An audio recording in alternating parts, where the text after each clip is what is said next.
Hello students, greetings of the day. In the previous lecture, we have discussed the subject introduction to your subject, that is software modeling and design. In that lecture, we just discussed the different units that we are going to discuss throughout the semester and throughout our this syllabus or throughout our curriculum. Okay. So we also have discussed the teaching scheme, and we also discussed the different types of course outcomes or the course objectives that we are going to achieve by studying this software modeling and design. Okay. So from today, we are going to start with our first unit, that is introduction, right? So in today's lecture, we are going to start with some basic topic, that is nothing but the introduction to the software design. So in today's lecture, we are going to discuss the three subtopics that we are having with us. The first topic that we are going to discuss today is the introduction to the software design. Then we will see the different types of objectives that we are having with respect to these software designs, and then we will see the software design concepts.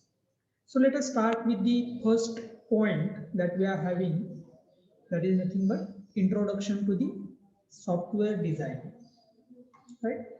So in the previous semester or in previous year, you just have studied the subject, that is software engineering and project management. So as a part of that software engineering and project management subject, you have studied the different types of software development life cycles, right? So in that software development life cycle, we just have seen the different types of processes or the different types of phases that can be carried out in such a way that our project or the product that we have to develop will be developed, or that project will be ready for the deployment, right? And in the same software development life cycle, the different types of models we have discussed, in that we just discussed there is one phase that is nothing but designing phase, right? With the help of this particular subject, software modeling and design, we are just going to concentrate on that designing phase, right? So this software design is a process with the help of which what we are going to do, we are going to transform the user requirements that we receive with the help of different types of techniques, by using the technique just like requirement gathering, or we can have the questionnaires, right? So that is nothing but the process of having the requirements gathered.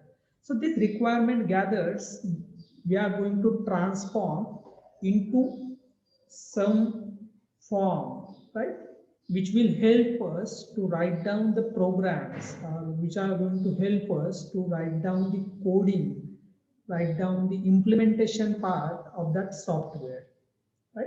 So with the help of this software design process, we are just going to transform our requirements into a suitable form, which is going to help us, helps the programmer to write down its software coding and implementation.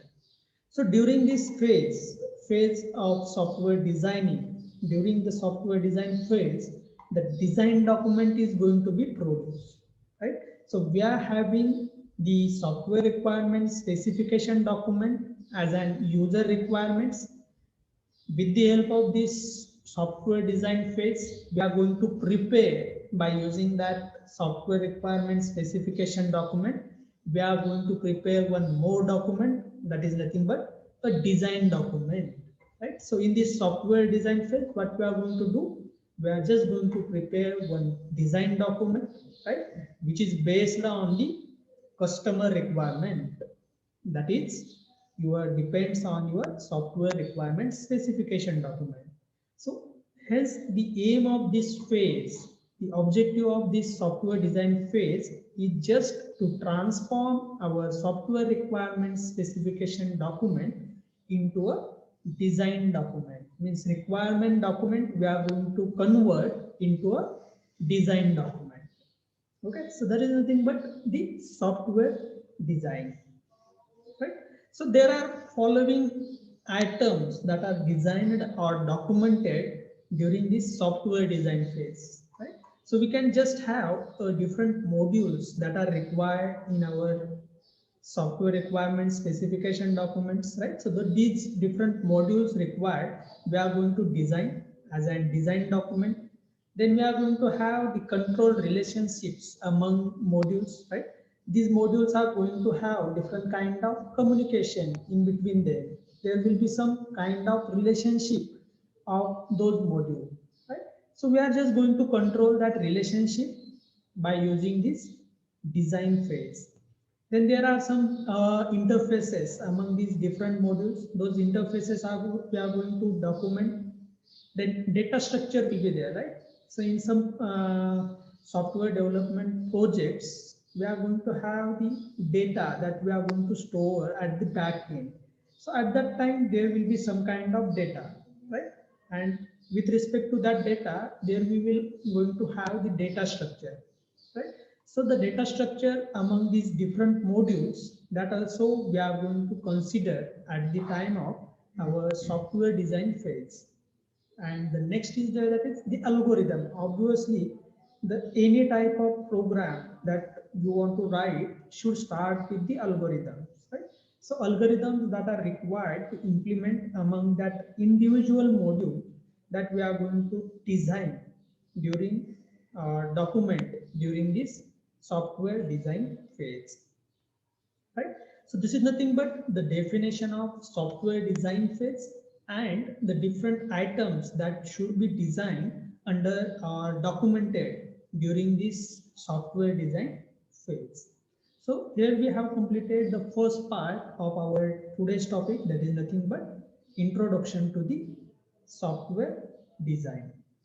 Okay, so let us move towards the next part of our today's topic, that is nothing but objective of software design. So why we need to have this software design phase in our software development life cycle, why we are going to execute, why we are going to have this phase in between the software requirement specification document and the actual implementation, right? The very main motive or very main objective of this software design phase, that it provides the correctness, right? If you are not having this software design phase in between your software requirement gathering phase and actual coding and implementation phase, so directly if you are going to implement the things by having the software requirement specification document, you cannot ensure that there will be the accurateness or the correctness in your system. So to have that correctness, it is very important that you should have been implemented or you should implement the software design phase, right? So with the help of this software design phase, you are going to have a pictorial format of your system. And with the help of that pictorial format, you can just ensure that all the requirements that you have written in your software requirement specification document can be implemented, right? So the first objective of our software design is to provide the correctness of our system. So a good design should be a correct, and depending on the correctness of that design, we can ensure that the software that we are going to develop, the implementation of that software will be a correct one. So it should be correctly implemented with all the functionalities of the system, right? Then second objective of our software design is the efficiency. A good software design should address the resources, right? With the help of this software design, we can just have just manage the resources that we are going to use in our implementation and coding part. Then time and cost optimization issues also can be addressed with the help of this software design phase, right?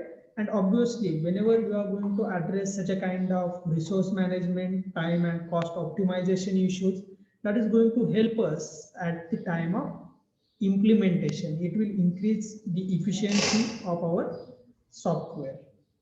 The next third objective that we are having is understandability, right? A good design that we are going to have should be a easily understandable, right?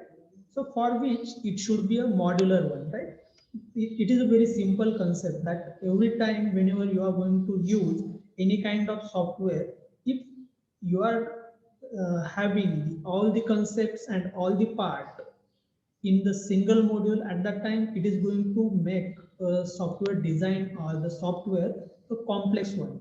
So it is very important whenever we are going to implement or we are going to develop a software, that software development should be done on the basis of modules, right? You can break uh, that software into different types of parts, right, which is known as modules, depending on the functionalities, right? So a good design should be easily understandable, for which it is very important that we should have modular approach for our designing as well as for our programming. So these modules can be prepared on the basis of our uh, are arranged in the layers, right? So we can make it in a modular format in a such a way that that can be arranged as a part of layers. Okay, so these are the three software design objectives, right? So with the help of this software design, we can easily have correctness, efficiency, and understandability in our software development process. Then completeness is also there. With the help of software design, we can just ensure that the software that we have developed have the all the requirements completed, or all the requirements have been implemented in our software. So the design should have all the components just like data structure, then your modules and the external interfaces, etc. Then next objective is there, that is nothing but maintainability. A good software design should be easily amendable, right? Maintainability is nothing but what? Whenever you are going to have some kind of software developed, and after that you require to have some kind of changes in that software as per your customer's requirement, right?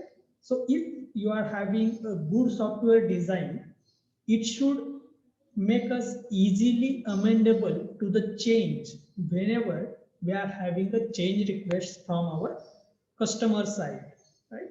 So maintainability is also very important factor that should be considered at the time of your uh, software design phase, right? So this is nothing but the second important point that we have to that we have discussed in our today's session. Then the third part is there, that is nothing but the software design concept, right? Actually, we already have discussed the software design concept, or we can just say that the software design introductory part, right?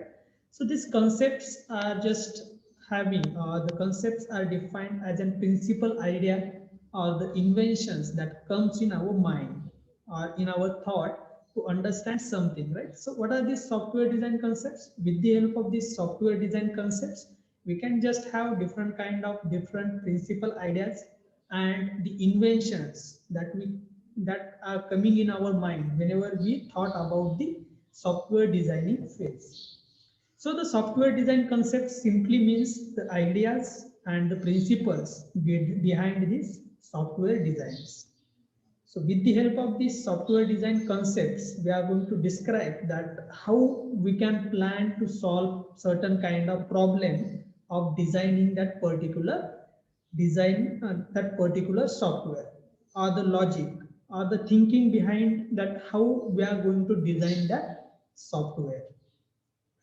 So with the help of this software design concepts, we can just have a design approach towards the problem of our problem statement of our software development problem statement.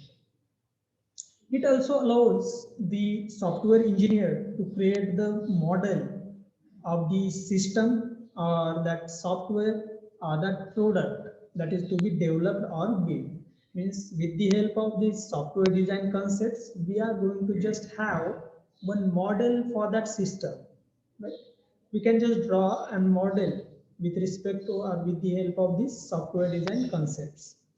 Then the software design concepts also provides supporting and essential structure or model for developing the right software.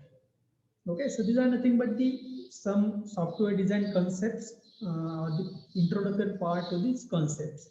So we are having different types of concepts in our mind while having the software design. Some of them that we have mentioned with the help of some pictorial format, right?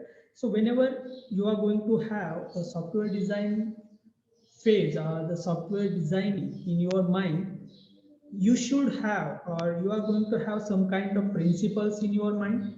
You are going to have some kind of rules in your mind.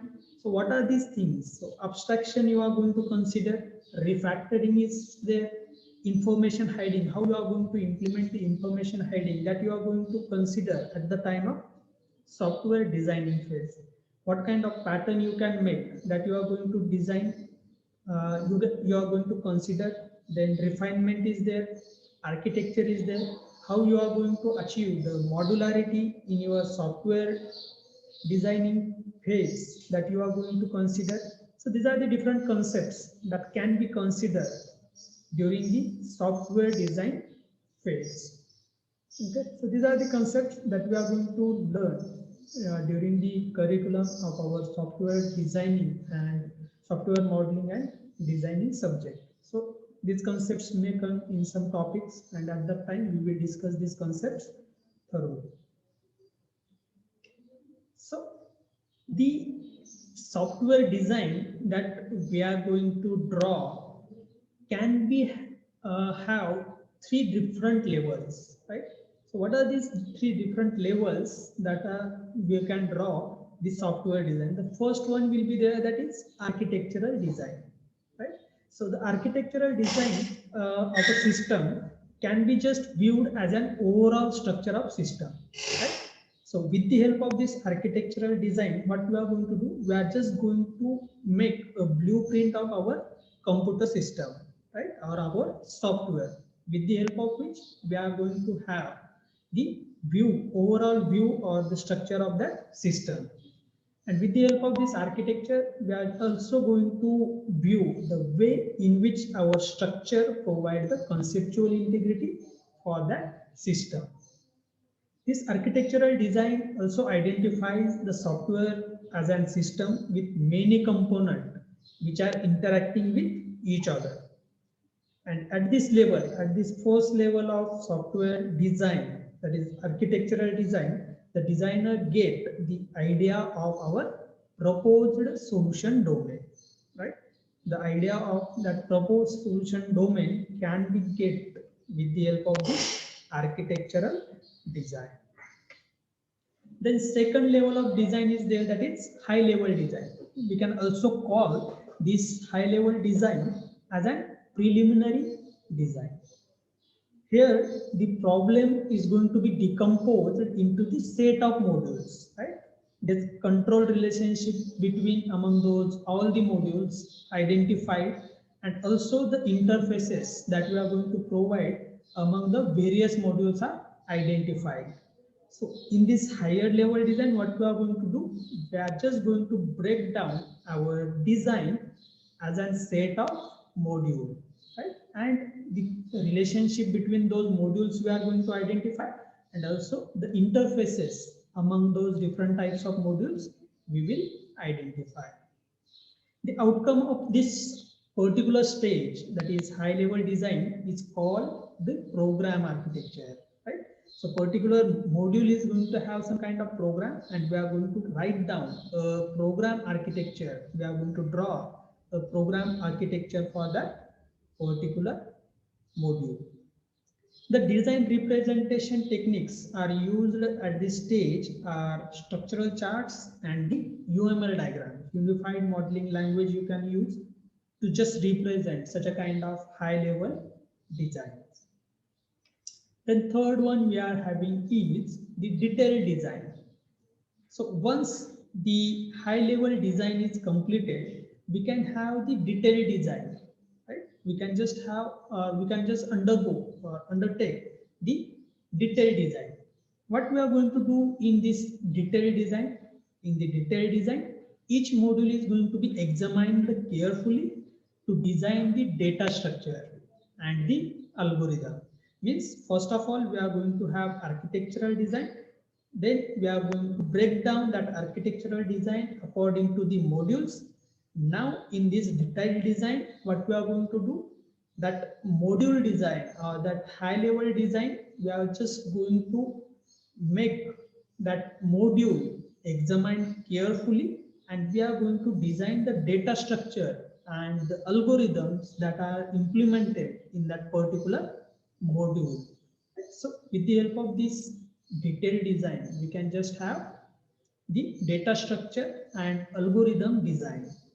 So the stage outcome after having this detailed design of third level of design, the stage outcome of this design phase is documented in the form of module specification document. So we can just write down a module specification document, and that will be the output we will receive with the help of this detailed design. So these are the three levels of our software design. Okay. So first is architectural design, second is high level design, and the third one is there, that is detailed design. Okay. So this is all about our today's lecture, right? So introduction to the software design. Okay. So in today's lecture, we just have discussed the introduction to the software design. Then we discussed the objectives of the software design, and then we discussed the last point, that is nothing but the different concepts of our software design. Okay, so this is everything about our today's topic. Okay, so in today's session we are going to end our session today. In next lecture we are going to start with our another topic from our unit number 1, that is introduction. Okay, so today here we are going to end our session. Thank you very much.